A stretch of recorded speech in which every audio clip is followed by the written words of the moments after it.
I will say many things that have been done in several years with a lot of collaborators. Some of them are mentioned here. Probably I am missing someone. But let me begin with the motivations. So there is a Higgs. It has been discovered at LHC 2012 in the gamma channel mostly, but even though there were several channels combined, but this was the main channel was Higgs to gamma gamma. And here in the lower panel on the right, there is a beautiful plot where you can see on the vertical axis the coupling of different particles with Higgs, and on the horizontal one the mass of those particles. And well, you can see on the top right the top, then the W and Z, then the boson, tau, and muon. And well, of course, the lighter fermions and the lighter fermions are not here because the coupling is very small, so very difficult to measure. But the fact that they all lie in this straight line is well, it's a prediction of the standard model. Just the fact that the mass is proportional to the Higgs depth, and the proportionality is just a constant. So this is for me a beautiful plot. So the question is this state the standard model Higgs? So this is a summary of some results from LHC. This is CMS with an accumulated luminosity of 140 inverse femtobarn, and on the left plot you can see, well, this mu is the ratio between cross-section, experimental cross-section, and the theoretical standard model prediction. So in the left, you can see mostly the cross-section for Higgs production. So for example, mu GGH is the gluon fusion production of the Higgs. So whenever you have a 1, it's the agreement between theory and experiment. So you have also vector boson fusion and associated production of the Higgs like WH, ZH, TPH, PH. All of them are in agreement with the standard model within 1 or 2 sigmas. And on the right, there is mostly the decay of the Higgs to gamma gamma, to Zs, W bosons, taus, botons, muons, and Z gamma. And again, with different precision. For example, Z gamma has a big uncertainty, but all of the measurements are within 2 sigmas in agreement with the standard model. So given these results, one can ask the question, is new physics in the Higgs sector needed at all, in the sense that it seems that the Higgs that has been discovered is the standard model Higgs, or it looks very much like the standard model Higgs. So I will go to the usual argument of the hierarchy problem and just a few words about it. So first, we know in the standard model the Higgs is an elementary field, so the Higgs square operator has dimension 2, and that automatically means quadratic sensitivity to the cutoff of the theory. And this is just the Feynman diagram of the fermion contribution, in this case the top, to the 2-point Higgs to Higgs 2-point function. And from here we can obtain a contribution to the Higgs mass that is that shows explicitly that quadratic sensitivity to the cutoff. It is proportional, of course, to the coupling square, and there is this loop factor NC on the numerator. And of course, if one wants the Higgs mass to be naturally of order 100 GeV, this cutoff has to be of the order TeV. So what's the meaning of the cutoff? Of course, you can think of it as the range of validity of the theory. So if we take that seriously, we are saying that the standard model should be valid up to the TeV. But also the cutoff can be interpreted differently. For example, if you do dimensional regularization, you avoid the quadratic dependence on the cutoff. And instead, for example, I am showing here the contribution to the Higgs mass by a fermion that couples to the Higgs. It's exactly the same expression as above, but with the cutoff replaced by the mass of the particle and of course a log here. So basically, the Higgs mass is sensitive to the masses of the new particles wherever they appear if they couple to the Higgs. So there is again, instead of a quadratic sensitivity to the cutoff, a quadratic sensitivity to the new physics, to the masses of the new physics. And in principle, we know that there must be new physics, different. We have several indications for new physics like dark matter, neutrino masses, etc. So in this sense, there is a problem with the standard model Higgs. And just to mention a few more things, of course, if we can say, okay, dark matter is maybe it's not coupled to the Higgs, and maybe neutrinos, I don't know how they get a mass, but for sure at the Planck scale, we need a new theory. So the Planck weak hierarchy problem will be present there if we want to make the standard model valid up to that scale. And there are other issues with standard model Higgs, like the fact that it does not explain the origin of electroweak symmetry breaking, in the sense that in the Higgs potential, the square mass parameter is negative, it's just put by hand. It also suffers from instabilities, the quartic coupling, and several issues. So what I want to say is maybe I want to think as the Higgs potential as a good parameterization of electroweak symmetry breaking, but not a satisfactory explanation of electroweak symmetry breaking. And in that sense, we can think of the standard model and the Higgs sector as an effective theory. So having said so, I will just also want to put the question about what is called the little hierarchy problem, now a different problem, but related with the previous one, in the sense that if the standard model is an effective theory, and at some scale there is a new physics, one expects a whole bunch of higher dimensional operators. For example, I mentioned 6 operators I'm showing here, like 4 Fermi operators and electroweak operators made from electroweak gauge bosons and Higgs. So they are suppressed by the new physics scale, and the electroweak precision measurements have shown that there are no large deviations. So that gives us a cutoff that has to be large instead of small, at least for the 10 TeV. And if we go to flavor physics, so here there is a table of 4 quark operators, a big table, but let's just focus on the first line that is concerned with the kaon mesons.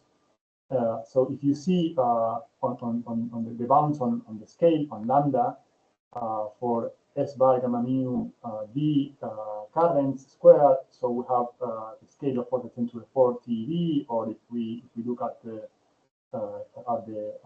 chiral flipping operators, we have a scale of 10⁵ TeV. So the fact that there are almost no deviations in flavor physics gives us again that the cutoff has to be of order 10 or to 10⁵ TeV, or otherwise in the third column, if we want the cutoff to be at the TeV scale, the coefficient that multiplies the cutoff has to be highly non-generic. Okay, so there is like a tension here, in the sense that we want the scale of new physics to be small to solve the hierarchy problem of the Higgs potential, but on the other hand, to protect some other phenomena, we want that scale to be high. Okay, so this is known as a little hierarchy problem. So now, given these motivations, let me go to the outline of my talk. So I will start with the composite Higgs idea and give some very simple arguments about for the composite Higgs. Then I will spend a few minutes with the idea of Higgs being a pseudo-Goldstone boson and how it emerged from some pattern of symmetry breaking of some global symmetries. Then I will say a few things about flavor, how flavor can be realized in these kind of theories, and then I will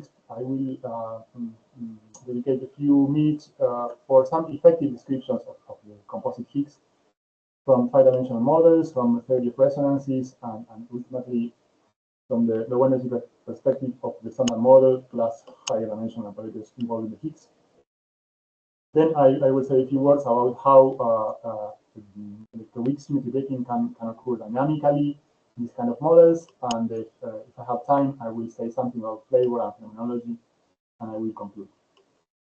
So this is the outline. So let me begin.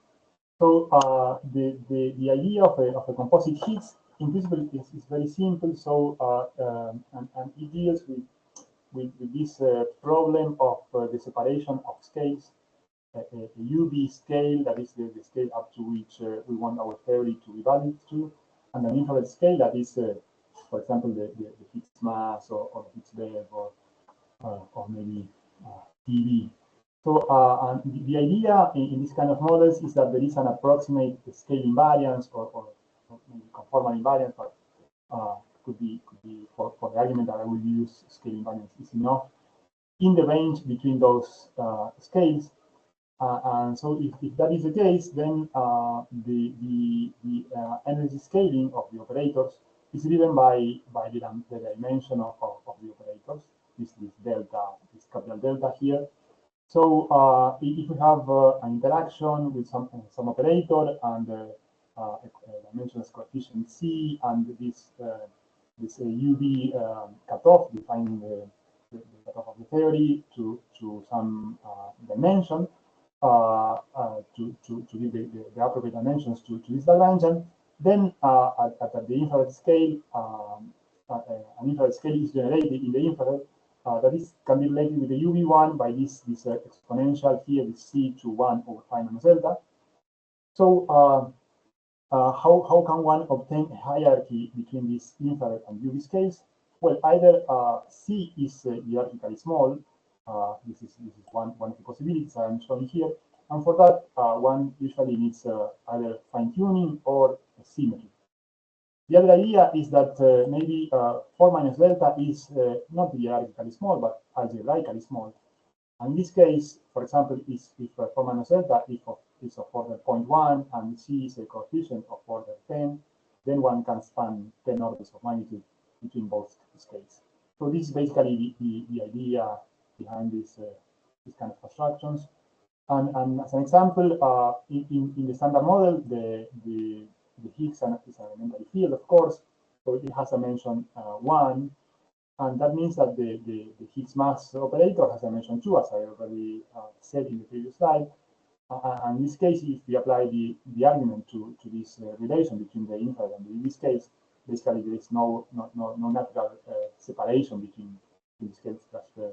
There's not a large hierarchy between the two scales. Whereas if we have a composite Higgs, and for example the dimension of the mass operator is near 4, then one can obtain naturally a separation between the infrared and the UV scale. So this is the basic idea with very simple arguments. So in order to go on and to get more into details, let me take as an inspiration the case of the pions from QCD. There, of course, we have the QCD scale used by the running from the UV scale. And what happens is that the pions are the lightest resonances of QCD. And in fact, they emerge as Goldstone bosons.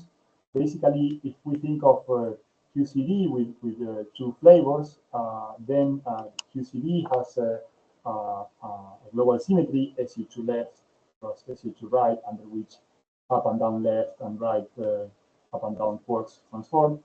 And this symmetry is broken down to the diagonal subgroup SU2 vector by the Q2 bar condensate. And the pions are nothing else but the Goldstones associated to this breaking of this global symmetry. In fact, if G and G prime and the quark masses goes to 0, the pion masses go to 0 also. And as soon as one turns on the quark masses and the gauge couplings, one introduces an explicit breaking of the symmetry, and then one generates a mass or the potential, in particular a mass for the pions. So the idea is that the Higgs can be a pseudo-Goldstone boson as the pions in QCD. Now the Higgs in the electroweak sector. So this is a very old idea, but it took a lot of years to to be able to put them in a framework where one could make perturbative computation for this Higgs. So let me go more into details with this idea of a composite Higgs.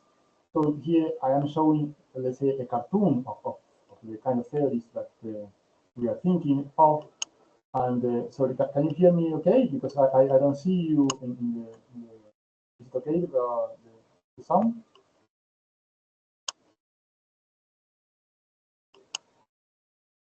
Can you listen to me? Yeah, we're listening. Yes. Okay.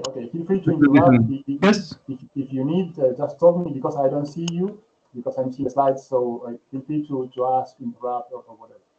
So I go on. So as I was saying, this is a cartoon. So the idea is that there is this strong sector, strong interacting sector with some global symmetry.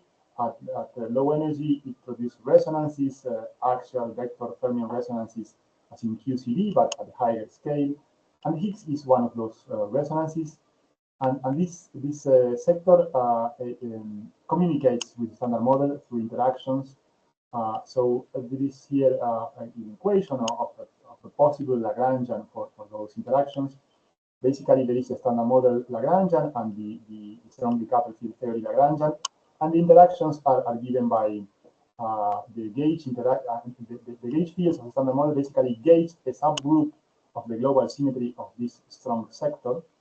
So this strong sector has some conserved currents, and the gauge fields of the standard model just gauge part of those symmetries and couple to these usual interactions. And the hypothesis, the idea, the proposal is that the fermions interact linearly with the operators of the sector. So there is this interaction lambda, psi bar, an operator of the SCFT. So psi is the fermion of the standard model, and this operator, psi, is the operator in the strongly coupled sector. So the Higgs emerges from the G symmetry of the strong sector, broken down to a subgroup F at some scale, small f, that could be of order QTEV. So this spontaneous breaking is generated by the strong sector, and the Higgs are the Goldstone bosons living in the coset G over F. There is a new parameter in this kind of theories, and it's given by the ratio between the Higgs bed and the F of the spontaneous breaking of the strong sector. And of course, if these B and F are of the same order, basically, if they are equal, basically the resonance is expected to be at a too low scale. So we will need epsilon to be more than 1, let's say 0.1 or so. And the Higgs potential, it is generated by the interactions between the standard models gauge and fermion fields with the strongly interacting sector, because they introduce an explicit breaking of the global symmetry of the strong sector. So this explicit breaking generates a potential at 1 bit. So in order to determine the groups that from which the Higgs will emerge, let me first say a few words about the global symmetry of the Higgs in the standard model. So so this is just the Higgs in the standard model. So this is the potential of the Higgs in the standard model, just a quadratic and a quartic interactions, and of course this potential has a global symmetry that is larger than the gauge symmetry of the standard model. The Higgs square can be written as the product of these two vectors, H0, 1, 2, 3 square, and it turns out that this H square is invariant under rotation of the Higgs under the group O4. This is the very basic fact, and this is the O4 invariance of the potential of the Higgs. And the vacuum breaks that O4 to an O3, and the H1, H2, and H3, the Higgs number Goldstone bosons are just the Goldstone bosons of that breaking, O4 broken down to O3. So this is at the level of global symmetries, and this is what gives the custodial symmetry of the standard model, the protection of the parameter. all these symmetries can be also phrased in terms of SU2 groups, because SO4 is equivalent to SU2 plus SU2 locally, at least, and SO3 is locally equivalent to SU2. So one can say that instead of O4 broken down to O3, also one can say SU2 cross SU2 broken down to the SU2 diagonal. So this is standard model. But since this standard model pattern of symmetry breaking protects the rho parameter, we would like the new theory to respect this in order to not to introduce very large corrections to the rho parameters. Otherwise, the new theory that doesn't work. Okay?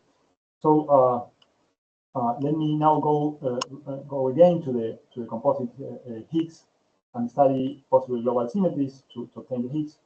So the first and I would say the smallest minimal example is the Higgs arising from a global SU3 broken down to just the standard model group SU2 left cross U1.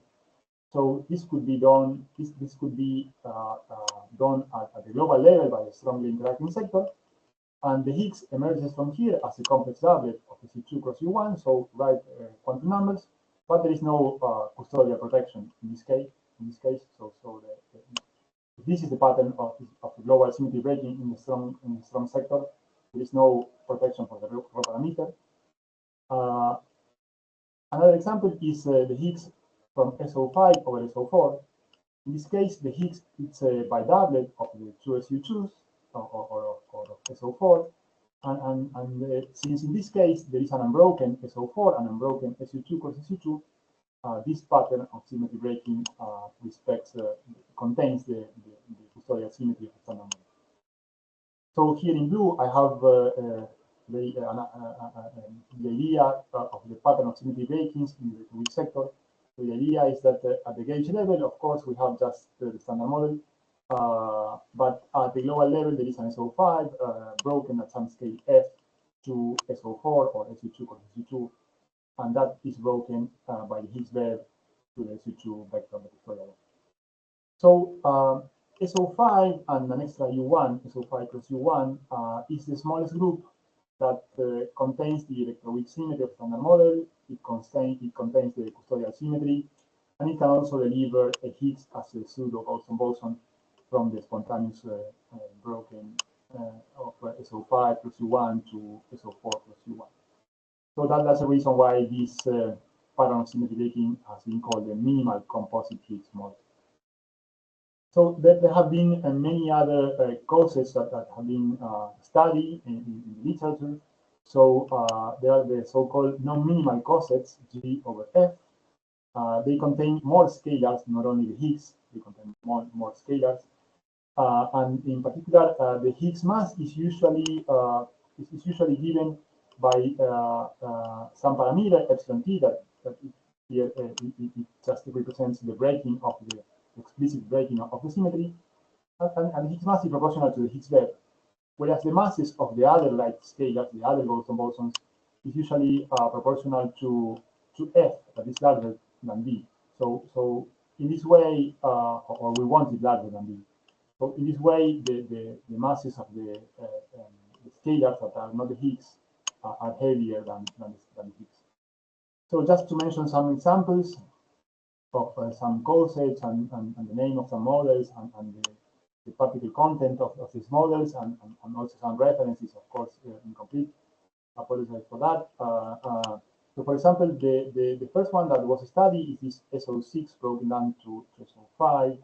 It was called the next to minimal composite Higgs model, and it contains the Higgs and an extra singlet. So this is, in the sense, this is the minimal one, the next to minimal, sorry, because it contains just a new singlet, a new real singlet. It was also very soon proposed the possibility to obtain a composite two Higgs doublet model that can be obtained from this coset SO6 over SO4 SO2 or SO9 over SO8. In this case, the protection of the rho parameter is an issue. It's not it's not a guarantee, depending on which group, and there's some elaboration one has to do. Also, there is another interesting pattern that is SO7 broken down to SO6. It contains a stable singlet, this 1,1x. So this singlet is charged under some subgroup of this SO6. And so depending on whether this X is gauged or not, depending on whether it has a projection over hypercharge or not, this is a singlet of the standard model. In this case, it's interesting because it can be a dark matter candidate, or it can be charged under the standard model, and in that case, it could be a stable new scale. And if one considers larger groups that contain the SU3 color or contain the whole standard model gauge symmetry at the global level, in that case, one gets grand unified groups, but at the global level. And there are some cases here, some examples. SO11 broken down to SO10. Here, SU4 to SU3 to SU1, it contains SU3 color and one hypercharge. Another cases. And the new ingredient here is that there can be leptoquarks in this kind of theory. So the light scalars, the bosons can be leptoquarks, and they have been studied. Well, for example, for the B anomalies and several other examples. So these are different patterns of symmetry breaking of the strong sector that one can use for the phenomenology, for the explanation of different effects. So now let me say very briefly, not flavor, but how are the interactions of the fermions and the new standard model fermions and the strongly coupled field theory. And I will let flavor for later on the talk if I have time. So the idea is that the standard model fermions interact linearly with the SCFT. So there is a Lagrangian here that contains basically an elementary fermion of the standard model and an interaction with some operator O, and well, that operator has its own dynamics, and delta is just a dimension of the operator O in this case. And if one plays the same game that I explained previously, and one canonically normalizes the fermion, one obtains that in the infrared, the elementary fermion and the composite operators are coupled with an strength that is proportional to mu over lambda, where lambda is the scale at which the Lagrangian is defined, whereas mu is a low energy scale. And this mu over lambda is to the power delta minus phi over 2. So what happens is that if mu and lambda are very different scales, so if there is a large separation of scales, if delta is larger than 5/2, so there is an anomalous dimension, then there is a pressure of the coupling of lambda, an exponential suppression. And if delta is of order 5/2, then the coupling can be large. So this is just the idea that I explained briefly before, but now applied to the interactions, to these linear interactions between the fermions and the operators. So in this way, one can, by having different dimensions for the operators that couple with different fermions of the standard model, one can have different, the coupling between them at low energies can have different sizes. So now let me really go to the effective description of the composite Higgs. So I will not attempt to describe the fundamental microscopic degrees of freedom or the dynamics that lead to the bound states. Instead, what I will do is I will consider a description in terms of the low energy degrees of freedom. So this is similar to what one does in QCD with the chiral Lagrangian and the resonances. So similar thing I will do here.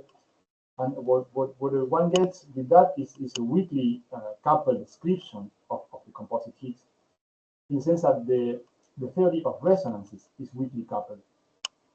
So one of the scenarios is extra dimensions. In particular, warp extra dimensions allow to solve the hierarchy problem in the random Sundrum setup. I do not get into details of random Sundrum because I don't have time, but The idea is that the warping of the extra dimension solves the hierarchy problem. So this gives a bunch, full towers, infinite towers of resonances for each 5-dimensional field. There is a tower of resonances. There is like a truncation for that description that it could be thought in that sense. That is n-side or Moose models. They can be obtained as a discretization of the extra dimension. So it's just like truncating the infinite tower and keeping just the first 2 or 3 layers of resonances. And the simplest case is just 2 sides, so just one resonance, 1 layer of resonances. And the last scenario I will consider is just an effective theory with standard model and the known boson Higgs, and no new degrees of freedom. So this would be a lower energies than the 2-side model. So let me begin with the 5-dimensional models. So this is the ADS CFT dictionary. Just a few words about it. It relates 4-dimensional conformative theories with 5-dimensional theories in ADS. Basically, the operators in 4D are related with the fundamental fields in 5D. The dimension of those operators is related with the mass of the 5-dimensional fields. Energy scale in 4D is related with the extra coordinate, the extra dimension. Confinement and mass gap can be obtained, for example, by compactifying the extra dimension. The resonances, the low energy resonances of the strongly coupled CFT, when there is a mass gap, are related with the certain modes. If you have never worked in extra dimension, it's just think of as a compactification in a box. In a box, if you have fields in a box, you just obtain the modes by the compactification of the extra dimension. And the global symmetries of the 4-dimensional CFT we are interested in are gauge symmetries in 5 dimensions. And what's very interesting is that whereas the 4-dimensional theory is strongly coupled, the 5-dimensional one, or the theory of resonance is weakly coupled, so it allows us to make computations. So this is a picture of a possible 5-dimensional model. This is 20 years ago. So this is a work extra dimension with the gauge symmetry SO5 cross U1, and that symmetry SO5 cross U1 is broken down in the infrared to SO4 cross U1, delivering the Goldstone bosons by this breaking in the infrared by boundary conditions. So what happens is that the fifth component of the gauge field becomes the Higgs. So the Higgs is related with the 5-dimensional gauge field, and in the UV boundary, the symmetry is just the standard model one. I am just showing the factors of the sector, but of course there is an explicit color here that I'm not showing. Hypercharge is realized by a combination of one of the generators of SU2 right and the U1X.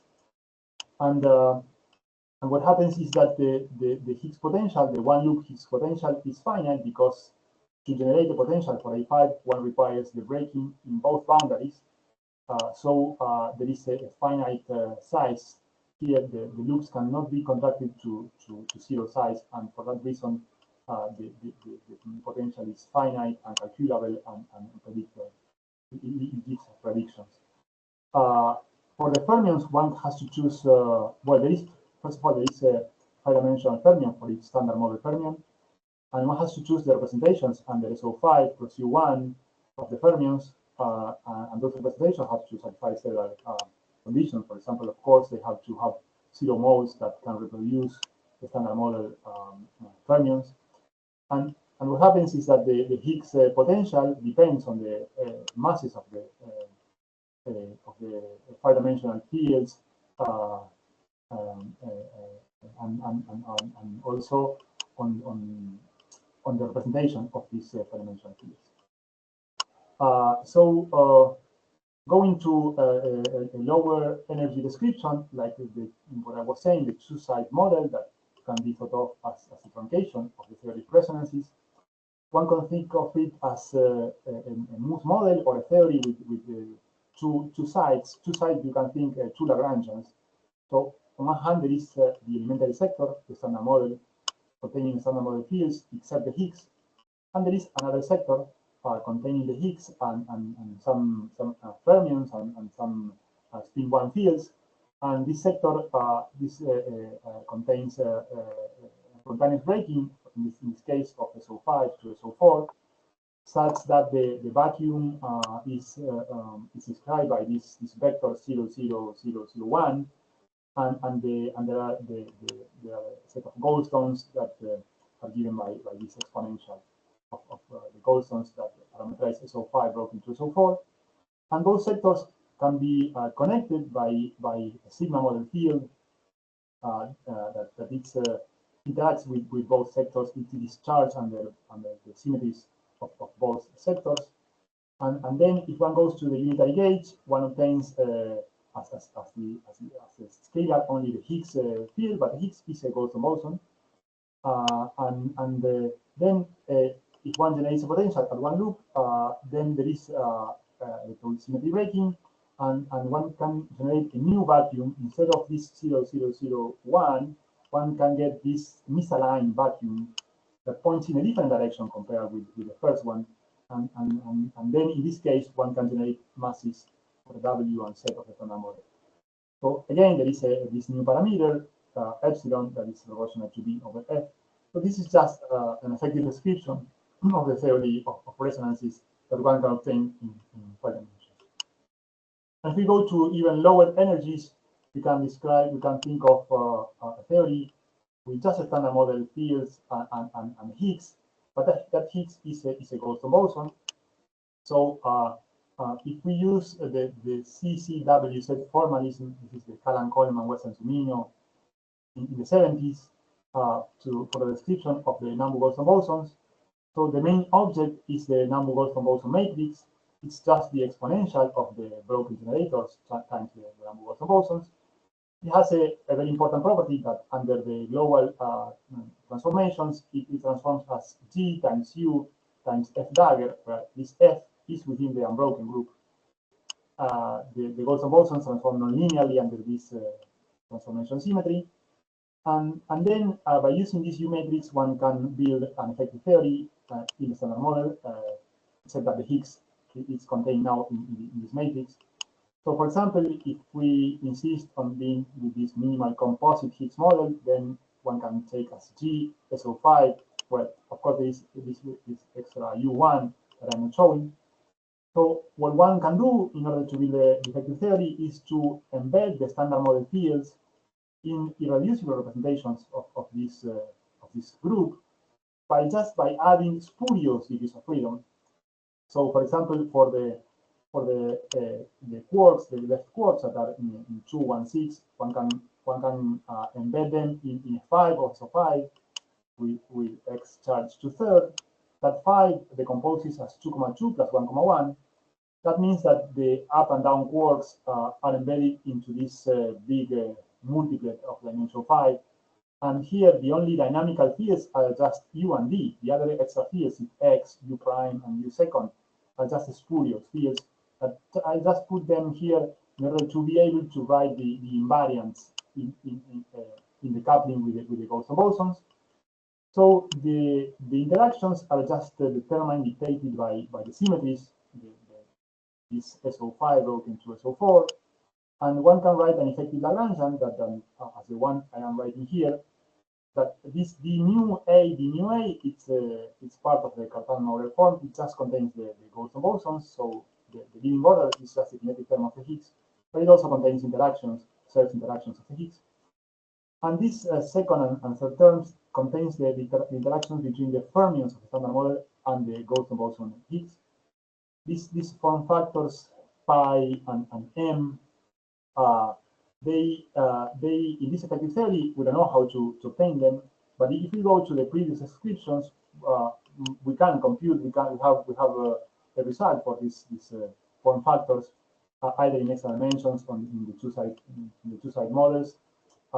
We obtain a prediction for these form factors, and we can, by using those form factors, we can do several things, as for example the calculation of the potential.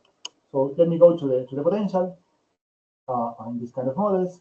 So a very interesting thing is that the electroweak symmetry breaking is obtained dynamically, As I said previously, as happens with the pions in QCD, here the same thing happens.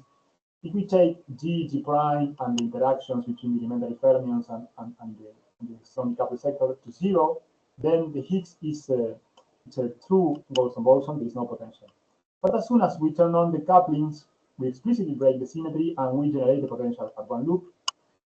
So electroweak symmetry breaking can be triggered dynamically. There is a large set of vacua. Some of them break the electroweak symmetry, some of them do not. But we can certainly compute the potential. What happens is that the gauge fields give vacuum alignment, so they do not give electroweak symmetry breaking by themselves. But the top and the fermions in general, but the top because it has the largest interaction with some sector, can generate vacuum misalignment. It can induce electroweak symmetry breaking, and so it can generate a Higgs web. So this equation in yellow is the matching between the Higgs web and the parameters of the theory, this F and epsilon. And so here I am just showing a plot of the potential V as a function of epsilon. This is some simulation that I have run. So you can see that the minimum is not 0, it's not 1. So this is an interesting, an example of an interesting non-trivial minimum. And of course, the potential, as I said previously, depend on the fermion embedding. So in the case of SO5, one has to choose, for example, different representations that I'm showing here, a singlet or a 4-plet or a 5-plet or the adjoint, the 10. So depending on which representation one chooses, for the fermions, one can obtain different shapes for the potential. So let me go on. I think, well, I will say a few words about flavor, and maybe I will have to skip part of the phenomenology. I don't know how much time I have, 10 more minutes, or I don't know how much time do you. Usually our rest time is 1 hour, but we have flexibility. You can continue. We have time. Okay. So let me now say a few words about flavor in this kind of models. So flavor is it's an important issue in general. So the idea is what is called partial compositeness. I'm saying here. So as I explained previously, we assume that there are linear interactions between the fermions and the operators. Of course, there could be bilinear interactions. The assumption is that those bilinear interactions are subdominant, are very small. That can happen if the dimension of the operators to which the fermions couple is large. So if the anomalous dimension of the operator is large, those bilinear interactions are suppressed. So in the infrared, what happens is that one gets linear interactions between the elementary and the composite fermions. So this in the left hand side of the first equation, where I'm showing the interactions between the elementary fields and the composite fermions, these linear interactions. And what I explained previously is that this lambda coupling could be very small or order 1, depending on the size of the anomalous dimension of the composite operators. So the way one generates masses for the fermions in this kind of theories is shown here in this Feynman diagram, where the elementary left and right-handed fermions mix with the composite ones, and those composite fermions interact with the Higgs. So in this way, the mass of some anomalous fermion is proportional to the mixing of the left and the right-handed chiralities of that fermion.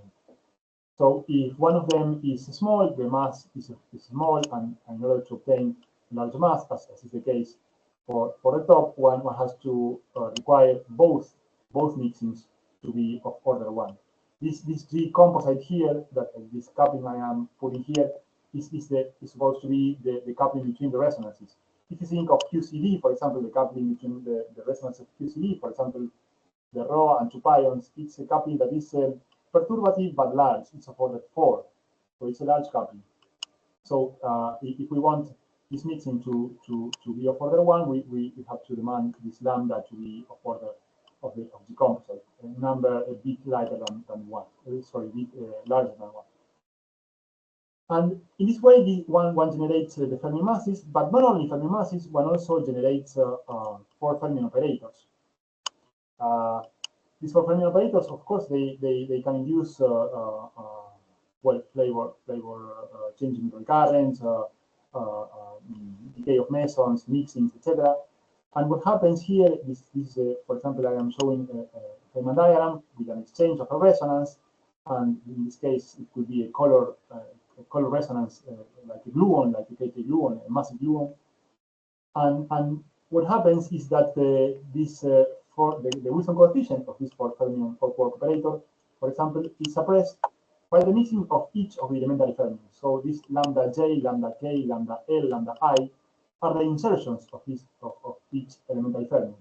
So in this way, one can suppress these 4 fermion operators.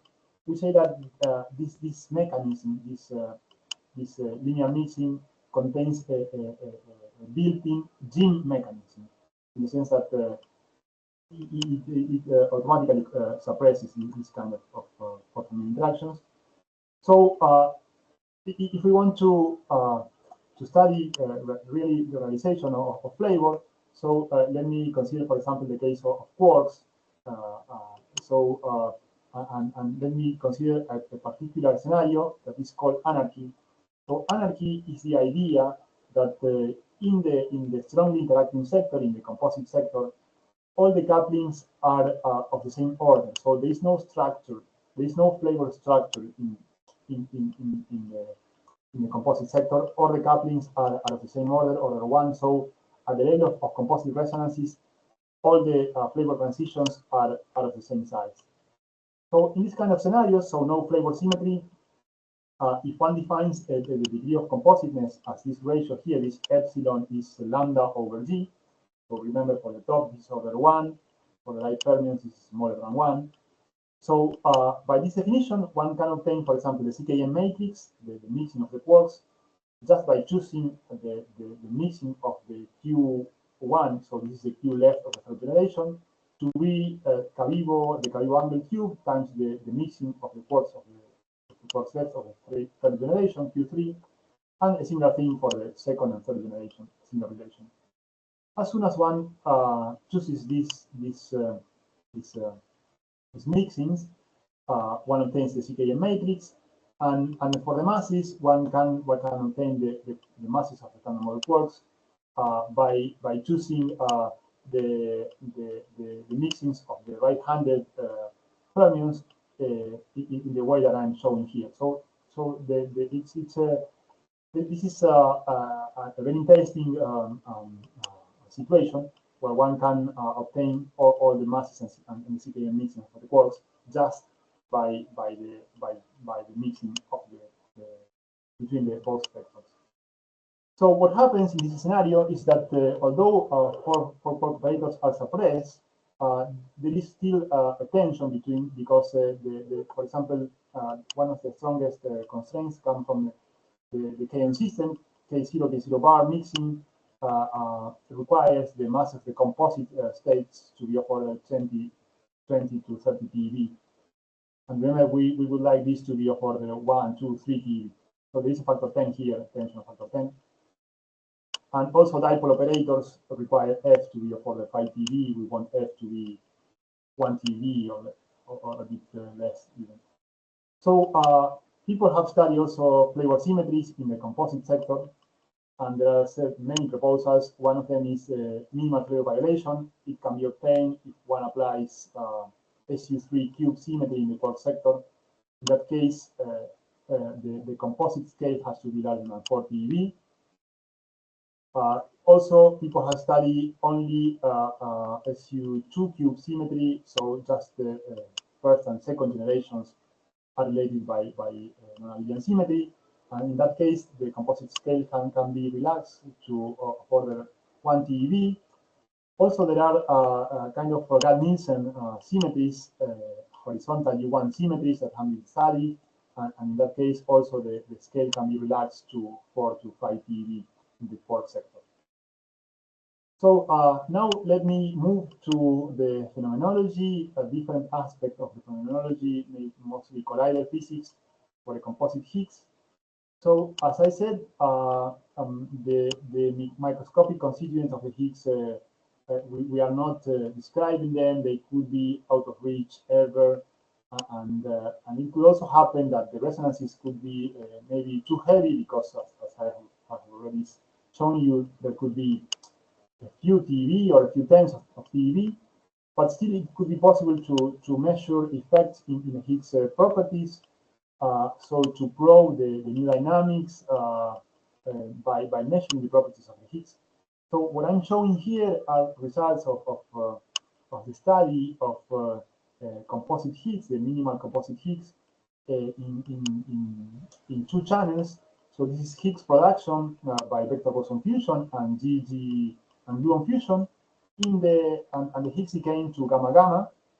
So the one here, the position where all the dots meet is the standard model prediction, and the dots are here are the results, the deviations from different models, different embeddings of the fermions and the SO5. So of course one cannot go very far away from one, because as I show you in the beginning of the talk, there are measurements that allow only deviations for the 10 to 20%. But so studying those deviations, one can distinguish between the different models. So here I'm showing also set gamma, and as you can see, doing a combination, one can distinguish between different models. So this is one of the interesting phenomenological things that one can study. So the Higgs precision physics would be interesting to if deviations are observed, to distinguish between different models. So another situation is to produce the composite states, the composite resonances. In this case, the custodians are the fermions that are the partners of the top, the fermionic resonances that are required because of the embedding in a symmetry that is larger than the standard model symmetry. And usually these custodians are lighter than the spin 1 resonances. They have different charges, like the top, the bottom, but also exotic charges like 5/3, 8/3, or -4/3. These charges come because, remember, we use an enlarged symmetry. So what happens is that one produces this, one has these states in the theory. They are lighter than other resonances, and then one could produce them by QCD interactions at LHC, for example. So what I'm showing here is the masses in different models. So as you can see, these masses, if one wants to reproduce the Higgs mass around 125 GeV, so usually there are some, one expects resonances with masses between 0.5 and 1 or 1.5 GeV. So rather light resonances. Of course, now this is entering into tension because we have not observed yet these resonances. So let me show you some of the most interesting channels for looking for these resonances. For example, in this case, this is double production of this 5/3 resonance. It can be produced by QCD interactions. So the cross-section production depends only on the mass of the state. And in the decay, one can have two same sign leptons. So this is interesting signal because it is easy or easier than other signals with respect to the background. And so people have studied this production, this mechanism, these production channels of the resonances, and nowadays the bounds are around 1.5 TeV.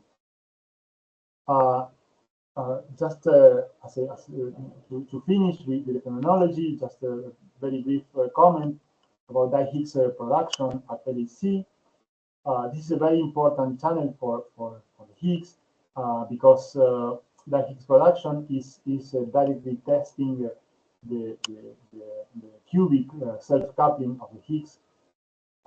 So it's a very important channel to test the Higgs potential.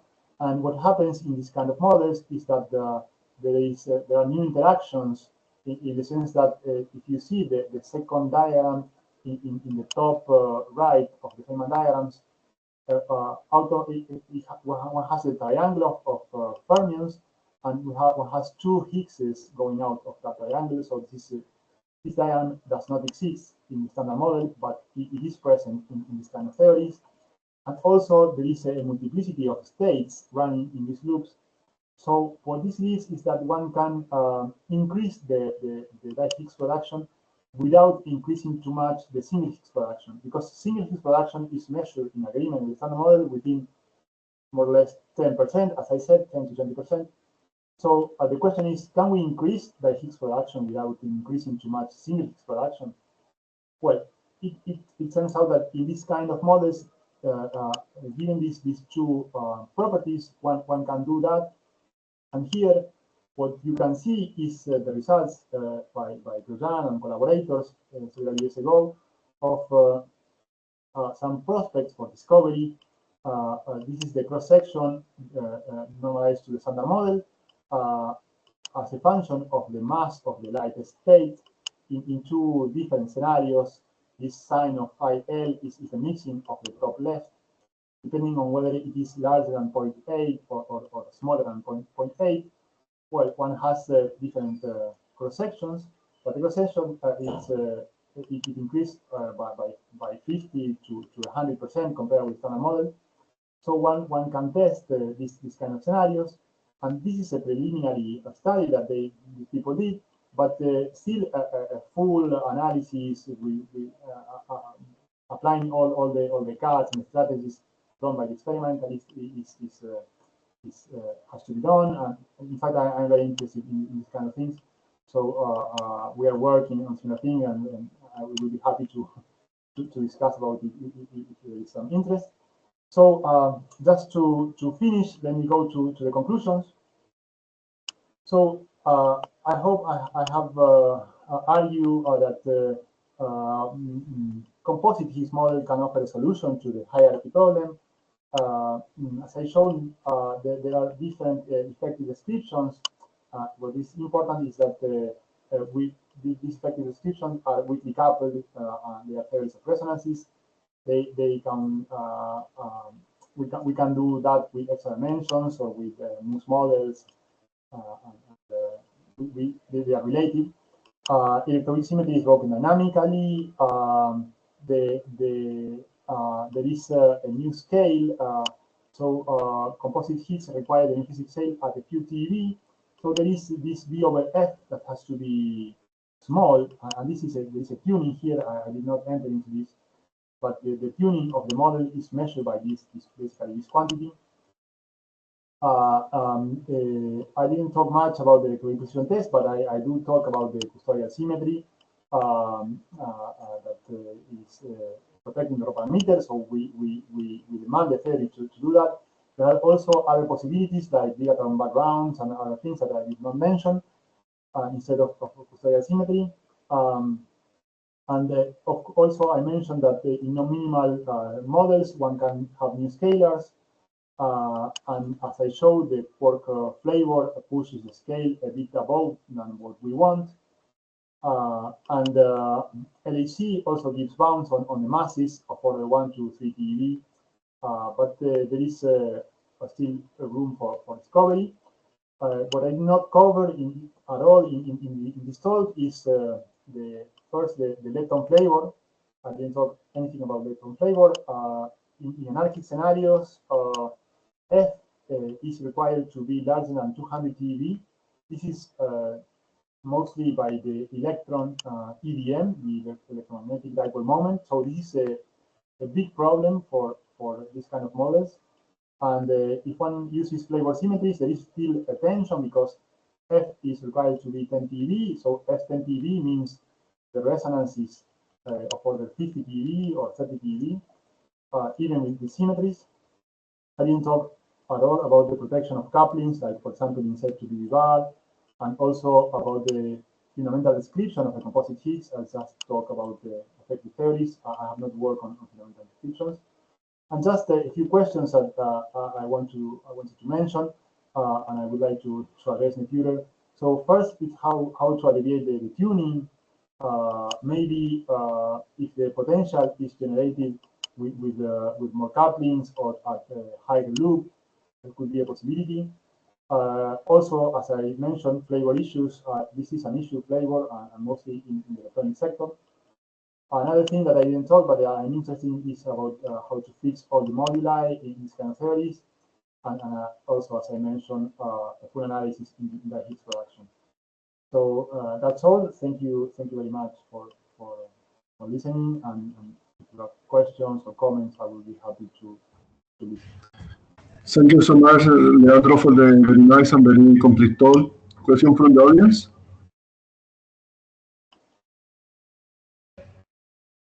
Alfonso, please. Alfonso, please activate your microphone. Sí. Thank you very much for this very nice talk. I have a couple of questions. The first one is that, of course, composite Higgs models were constructed in order to give an explanation for the mass of the Higgs, to make natural the Higgs sector. But my question is it possible to extend the models to address or to relate the composite idea to other problems in particle physics? I mean, dark matter, neutrinos, and how natural are those extensions? Yes. Thank you, Alfonso, for your question. In fact, for example, the beautiful thing about supersymmetry is that it gives you other solutions too. So in composite Higgs models, you can also do other things. For example, if you don't go to the minimal composite Higgs, this SO5, if you just enlarge the group, as I said in the talk, let me go back to that page. You can, for example, if you work with this SO7 over SO6, or not the minimal, also if you go to that to unify groups, then you very easily obtain singlets and very easily obtain stable singlets. So those singlets could be charged under some global group, or also sometimes there are some parities that are preserved, and also sometimes that parity makes the singlet stable, and so you can obtain dark matter candidates. It has been studied, and the typical mass of these dark matter candidates is of the order of the electroweak scale. So this is the kind of dark matter that you can obtain, and with respect to the other question that you asked concerning for example, neutrino masses. So in neutrino masses, what is interesting in these kind of models again is that let me go now to this transparency, that you just by using or by having some large anomalous dimension, you can obtain a very small coupling with the strong sector. In that sense, you can obtain a light mass for the neutrinos in a natural way. There is no prediction in the sense of it being Dirac or Majorana. I mean, you can build models with either of the two, but you can certainly have some mechanisms to explain why neutrino masses are so small. Instead of tuning, instead of hierarchical tuning, you just demand, as I said, factors of order 10, not factors of order 10 to whatever, 10 to 15, 20, or whatever. And that could also be understood in extra dimensions by the localization of the zero modes that is obtained by changes of order 1 in the masses of the 5-dimensional fields. These are again changes of order 1 in the anomalous dimensions. So in that sense, you can obtain light neutrinos. What is more difficult is to explain the pattern of neutrinos, the mixings and the masses. Usually, you have to demand some symmetries in order to explain that, either horizontal symmetries like Program Nielsen, or people also also have studied non-abelian symmetries, either finite groups or continuous. But yeah, I don't know if I answer more or less the question. Okay, thank you. And my second question is, what would be, in your opinion, the smoking gun of this kind of model and the potential killer of the composite idea? Yeah, well, as I said, if we start to push the scale of new physics, the composite scale, this F for the composite mass, very high. I mean, very high. If we go to 10 or 100 TeV, well, we are starting to to introduce fine tuning. So we started to with this whole with this whole construction in order to have natural Higgs, and as we push that scale up, we are kind of ruining that. So I would say that these theories are natural if we find either deviations in Higgs precision or some hint of resonances at the LHC. If we have to go to 100 TeV, well, we start to be, at least for me, in an uncomfortable situation, or we find let's say a way to suppress the corrections to the Higgs potential by making it a two-loop effect or something like that. Otherwise, if we don't find anything at a few TeV scale, well, we can do it by tuning, but it's not what I would like. So yeah, that's it. I see. Thank you very much. Any more questions from the audience? Any more questions? Leandro, I had a question. In the plot that you show for the Higgs diphoton, in which you were showing, I think, several predictions for different representation of exactly this one. Okay. These are representation for the three families of fermium on the ratio of 5, or? Yes, these are representations for the quarks, and the SO5. It's the doublet and the two singlets. Let's say top and bottom left, top right and bottom right. So for example, the 5, it's all of them being in a 5. The 10 is all of them being in a 10, whereas 14, 110, it's the doublets in a 14, the top in the 1, and the bottom in the 10. So depending on the representations you choose for the three kind of quarks that you have in one generation, the corrections go in different directions. So in that way you can try to disentangle this. Of course, you can study more channels. I mean, I'm just showing 2 channels here. Yes. I see. You were mentioning about a model with bigger symmetry in SO8 that has dark matter, so you had some stabilizing symmetry from this breaking of the coset, right? Sorry, can you repeat? In that case, table that you showed? Yes, this one. Sorry, this one. Yes. So what is your question? My question is, from the breaking, it gives you some stabilizing symmetry directly, or this stabilizing symmetry for dark matter arise after No, symmetry? the symmetry that stabilizes the singlet is contained inside SO6. So SO6 contains the SO4 that will give you the SU2 plus SU2, the custodial part, and it contains more generators. For example, SO6 contains an SO2 plus SO4. So that SO2 can stabilize the singlet.